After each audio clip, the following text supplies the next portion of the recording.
Hello mga guys. Kagabi ito nangyari, October 7. Ang saya-saya ko na naman at nakalabas naman ako sa lungga. Mga ilang araw nakaraan, yung bago mag-National Day, araw ng Saudi ba yun?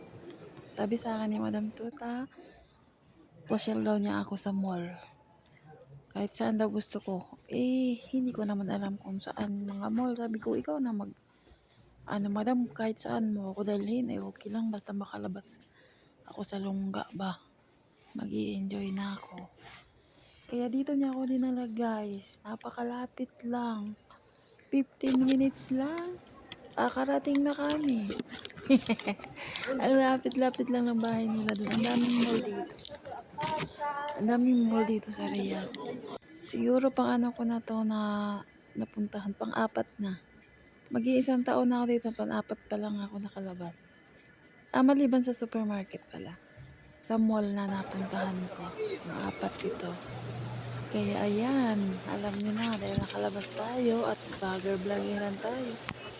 Ayan, nag-video-video na siya ako. Tapos sabi sa akin ni Madam, wag daw ako mag-video sa mga bata, sa mga ganyan.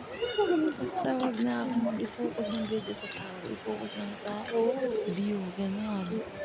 Kaya ayan mga guys. Saan nakarating ang aking video. Nakakahiya nga ang video eh. Sabi sa akin, ano ba daw ang gusto ko na gusto ko bilhin ko na daw. Ang gusto ko hindi ko na makita. Gusto kong bumili ng belt kasi wala akong belt. Wala. Tapos, pumunta siya sa parang hindi siya department store sa mga damitan. Sabi ko, bibili akong panty. Tapos yun na, yung panty lang nakita ko kasi ang mamahal mga guys, Diyos ko. 119?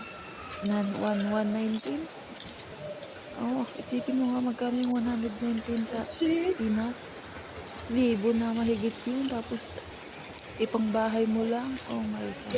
Hindi ko talaga kinayang bumili mga guys. Kaya, yung panty lang binili ko pero hindi ako nagbayad.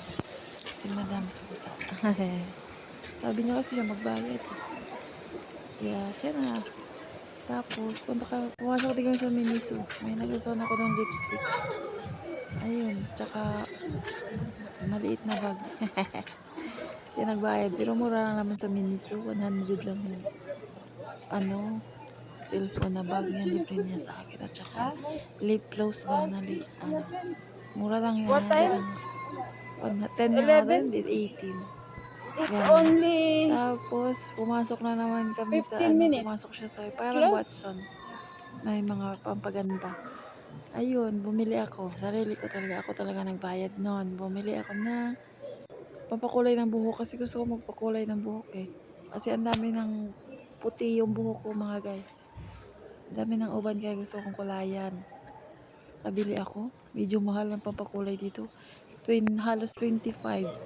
Magkano yung 25 real sa Pinas? Mahal din, no? Diba? Yung akala mo na mura sa pera nila. Pag i-convert sa pera natin, mahal din. Pero okay lang kasi nga isang beses lang ako magpakulay. Tapos bumili din, nakita ko din yung brand ng Garnier sa dati kong ginagamit yun sa Pinas na may trabaho pa ako. Bye-bye. Ang ganda nun kasi parang nag-glass skin yung aking face. Ganon. Kaya yun, binili ko din. Tsaka yung kanyang cleaner. Yung skin roll niya. Doon lang ang aking nabili guys. Pero magkano din yun? 80 lahat. Kasi medyo mahal yung Garnier. Kahit yung skin roll niya mahal. Yun lang guys. Ang bilis lang namin. 2 hours lang kami dyan.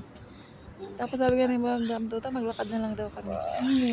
Pero ang galing diyan ang galing dito kasi aantayin ka lang. Inantay lang kami ng driver na Grab. Inantay lang kami. 2 oras kami inantay. Isipin mo yun kung sa Pinas yung mahal ng babayaran mo na.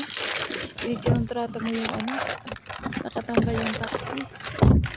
Ayan, nauwi na kami. Ang bilis-bilis. Ang saya-saya ko na naman kasi nakalabas na ako sa longga. Thank you for watching.